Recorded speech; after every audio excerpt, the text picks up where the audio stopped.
Hello, एक बार फिर से स्वागत है आप सबका अपने वीडियो में। इस वीडियो में हम 9th क्लास चैप्टर 4 का 4.1 करेंगे और क्वेश्चन नंबर 1 और 2 करेंगे।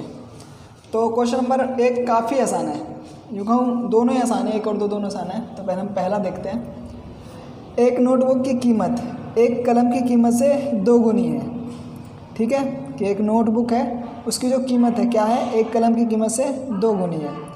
इस कथन को निरूपण करने के लिए 2 चरों वाला एक रैखिक समीकरण लिखिए। यानी ये जो कथन इसने बोला, इसको हमें दर्शाने के लिए क्या करना है, दो चरों वाला रैखिक समीकरण बनाना है।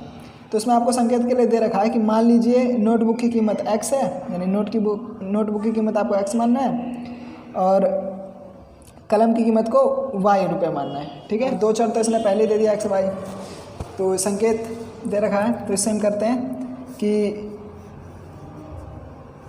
नोटबुक की कीमत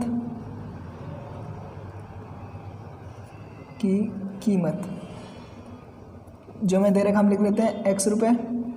ठीक है, और कलम की कीमत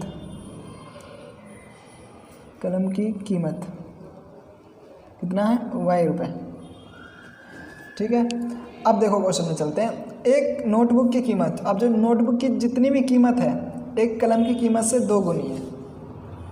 कि नोटबुक की जो कीमत कितनी होगी ना, जो एक कलम है उसकी कीमत से 2 गुनी है। यानी कलम जितने का आएगा समझ लो उतना डबल कर लो तो एक नोटबुक आ जाएगा।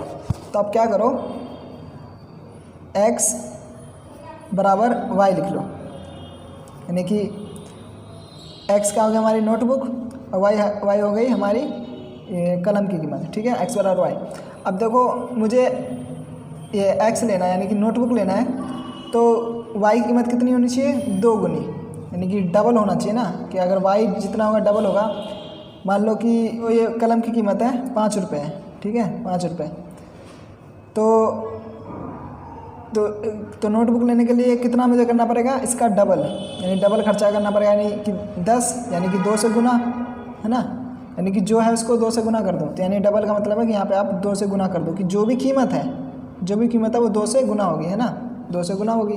तो जो भी कीमत होगी वो 2 से गुना होगी, तो क्या आ जाएगा हमारा, ये नोटबुक आ जाएगा। तो यही हमारा हो गया रैखिक समीकरण। ठीक है, आप चाहो तो इसको ऐसे भी लिख सकते हो, और लिखना चाहो तो इसको ये धरा के माइनस में हो जाएगा बराबर 0, इस तरह से भी कर सकते हो। तो बस यही आंसर था, काफ़ी आसान था। आप चलते दूसरे क्वेश्चन की ओर।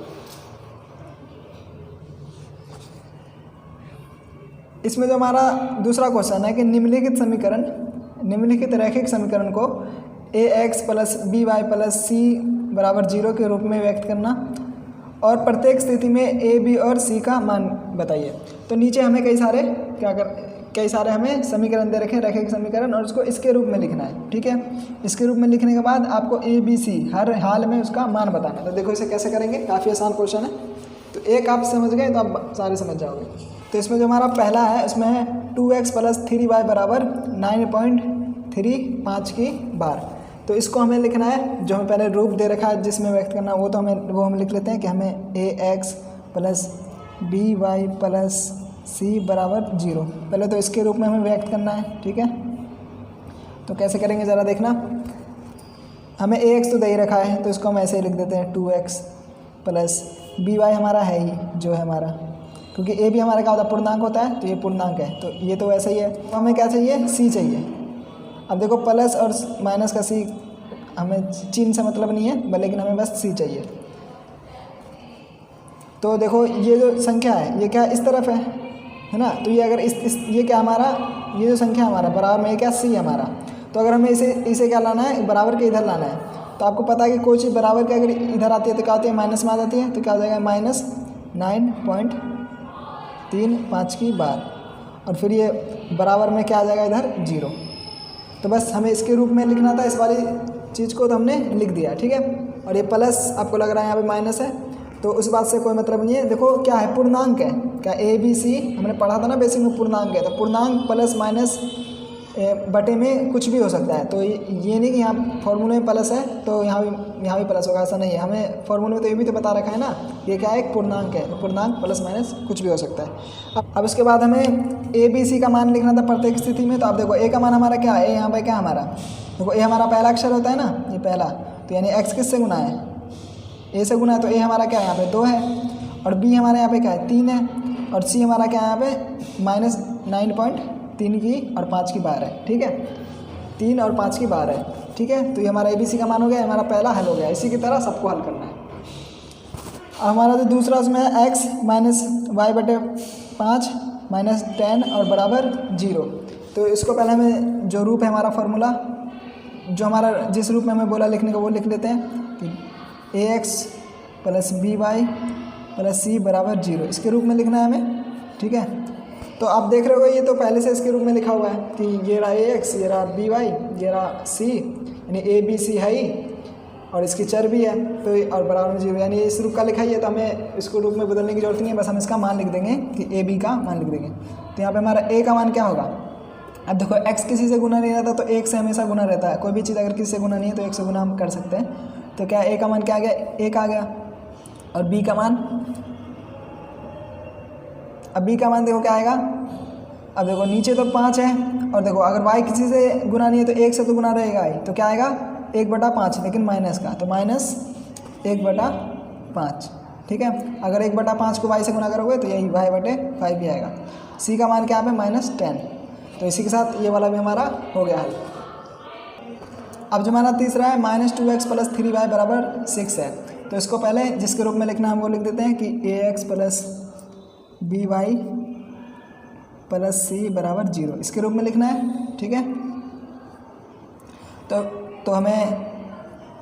फिर हम लिखते हैं कि हमारा ax तो है ही पहले से, तो 2x इसको ऐसे ही रहने देते हैं, और उसके बाद हमारा 3y यानी by तो है ही, हमें c चाहिए तो ये इधर आ जाएगा, तो -6 हो जाएगा बराबर 0। तो ये हो गया इसके रूप में। अब हमें AB का मान लिखना है, ABC का मान लिखना है। तो A का मान क्या हो गया -2, B का मान क्या हो गया 3, और C का मान क्या हो गया -6। तो बस ये हो गया हमारा हल। अब चलते हैं हम इसके अगले पे। अगला हमारा 3x बराबर 3y। तो इसको तो सबसे पहले जिसके रूप में लिखना वो हम लिख देते हैं ax + by + c बराबर 0। तो हमें ax लिखना है, तो ax तो यहाँ पे है ही। ठीक है, यहाँ पर ax यहाँ पे x तो है ही, हमें लिखना है + by। अब देखो by तो इधर होना चाहिए, ये तो इधर है y हमारा, तो इसको हम इधर ले आएंगे तो क्या आ जाएगा, ये माइनस में आ जाएगा। तो क्योंकि प्लस में है, तो कोई भी चीज़ प्लस में होती है तो इधर आके क्या होती है माइनस में, तो -3y हो जाएगा। उसके बाद प्लस c हमारा है ही नहीं, तो c हमारा नहीं है तो हम 0 मान लेंगे। ठीक है, तो कुछ नहीं होता तो हम 0 मान लेते हैं। ये हमारा हो गया 0 और बराबर 0। ठीक है, 0 हम इसलिए मान लेते हैं क्योंकि समीकरण से इससे कोई प्रभाव नहीं पड़ता। अगर आप इन चीज़ को जोड़ोगे, सॉल्व करोगे तो यही मान आएगा। 0 अगर ऐड करोगे तो कुछ फ़र्क ही नहीं पड़ेगा। तो हम, लेकिन हमें c लिखना है तो इसलिए हमने लिखा है, इसके रूप में लिखना है इसलिए हमने लिखा है। तो हमारा, अब हम सिंपल इसको एक बार फिर से लिख लेते हैं। तो ये क्या आ जाएगा हमारा, हम लिखते हैं ABC का मान। यहाँ पे a हमारा क्या आएगा, किसी से गुना नहीं होता तो 1 से गुना है। b हमारा क्या है 3 और c हमारा क्या है 0। तो c हमारा हो गया 0। ठीक है, तो इसके साथ ये वाला हमारा हल हो गया। आप चलते हैं इसके अगले हल की तरफ। अगला हमारा 2x बराबर -5y। तो इसको इसके रूप में लिखना है ax + by + c बराबर 0। तो हमारा ax तो है ही, यानी हमारा ax तो है ही, हमें चाहिए क्या by चाहिए, y चाहिए हमारा। तो ये इधर आ जाएगा, बराबर के इधर है तो इधर आके क्या हो जाता है, अगर ये माइनस में तो प्लस में आ जाएगा। तो प्लस हो गया हमारा 5y। ठीक है, और हमारा c नहीं है तो हम 0 मान लेंगे, बराबर हो गया हमारा 0। ठीक है, उसके बाद इसका हमने रूप में लिख दिया। अब हम ABC का मान लिख देते हैं। a का मान हो गया हमारा 2, b का मान हो गया हमारा 5 और c का मान हो गया हमारा 0। इसी के साथ ये वाला भी हल होता है। अब चलते हैं इसके अगले पॉइंट की तरफ। अगला हमारा है, इसको पहले हमें लिखना पड़ेगा इसके रूप में। इसको लिखेंगे कैसे, देखो हमारा ax तो है ही, हम इसको ऐसे लिख देते हैं प्लस। अब देखो हमारा क्या है, यहाँ पर by है ही नहीं। ठीक है, क्योंकि समीकरण में तो है ही नहीं, तो 2 दे रखा है, तो c माना जाएगा। तो हम क्या करेंगे कि y को हम 0 से गुना कर देंगे। ठीक है, ये क्या है, b हो गया हमारा कोई पूर्णांक 0, और इसको हम कर देंगे y से गुना। ठीक है, कि जब हम y से गुना करेंगे तो मान क्या 0 आएगा, तो इस वाले रियल समीकरण पे कोई फ़र्क नहीं पड़ेगा, लेकिन हमें इसके रूप में लिखना है, इसलिए हमने मान लिया कि जो y है वो हमारा 0 है, और जो कि y, तो हमने यहाँ पे मान लिया कि जीरो क्या है, वाई से गुना है, जिससे कि ये समीकरण भी बन जाए ऐसा और इस रियल समीकरण पर हल भी ना पड़े, फ़र्क भी ना पड़े। प्लस हमारा सी कितना है, 2 है, बराबर 0। तो फिर हम लिखते हैं कि ए का मान हो गया हमारा 3, बी का मान हो गया हमारा 0 क्योंकि 0 है, यह 0 है ना बी, और सी का मान हो गया हमारा 2। ठीक है, इसी के साथ ये वाला भी हमारा हल हुआ। अब देखो हमारा अगला है y - 2 बराबर 0। अब देखो इसको तो हमें लिखना पड़े, जिस रूप में लिखना है वो हम लिख देते हैं। ठीक है, तो अब देखो यहाँ पे ax यानी कि हमारा समीकरण में ax तो है ही नहीं, तो हम क्या करेंगे कि x हमें डालने के लिए, क्योंकि हमें चर तो डालना है, 2 चर डालना होता है ना हमको, तो हम क्या करेंगे 0 से x को गुना कर देंगे, तो हमारा चर भी आ जाएगा और हमारा जो बी वाई है वो हमारा y दे ही रखा है और हमारा c दे रखा है -2 बराबर 0।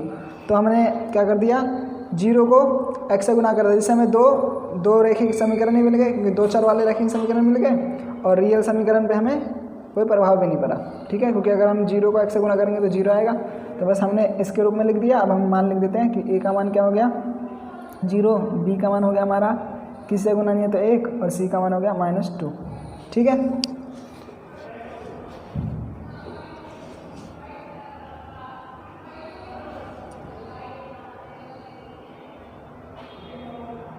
उसके बाद हमारा आखिरी है 5 बराबर 2x। तो ये देखना दिखने में लग रहा मुश्किल, लेकिन काफ़ी आसान है। देखो जिसके रूप में लिखना वो हम लिख देते हैं बराबर 0। अब देखो हमारा ax क्या बराबर के इधर है, तो हम क्या करेंगे, इसको हम पहले इधर ले आएंगे, तो क्या आएगा -2x। ठीक है, प्लस by। अब देखो हमें यहाँ पर y दिया ही नहीं है, तो हम क्या करेंगे, हमें चर तो 2 रेखे वाले समीकरण लिखना है, तो हम क्या करेंगे y को 0 से गुना कर देंगे, जिससे कि समीकरण पे कोई प्रभाव नहीं पड़ेगा और हमें 2 चर भी मिल जाएंगे, क्योंकि हमें 2 चर वाले रैखिक समीकरण लिखना है। ठीक है, और उसके बाद हमारा c क्या है, हमारा 5 है बराबर 0। तो उसके बाद समीकरण हो गया इसके जैसा, 2 चर वाले रैखिक समीकरण। मान लिख देते हैं, a का मान हमारा -2, b का मान हमारा 0, c का मान हमारा 5। तो इसी के साथ ये वाला क्वेश्चन भी समाप्त होता है, दोनों क्वेश्चन समाप्त हो गए। तो 4.1 समाप्त होता है। उसके बाद मिलते हैं आपसे अगली वीडियो में अगले क्वेश्चन के साथ। तब तक आप पढ़ते रहो और बढ़ते रहो। अगर आपको कोई क्वेश्चन खोजने में दिक्कत होती है तो आप प्ले लिस्ट में जाकर देख सकते हैं, मैंने हर एक क्वेश्चन चैप्टर की प्ले लिस्ट बना रखी है।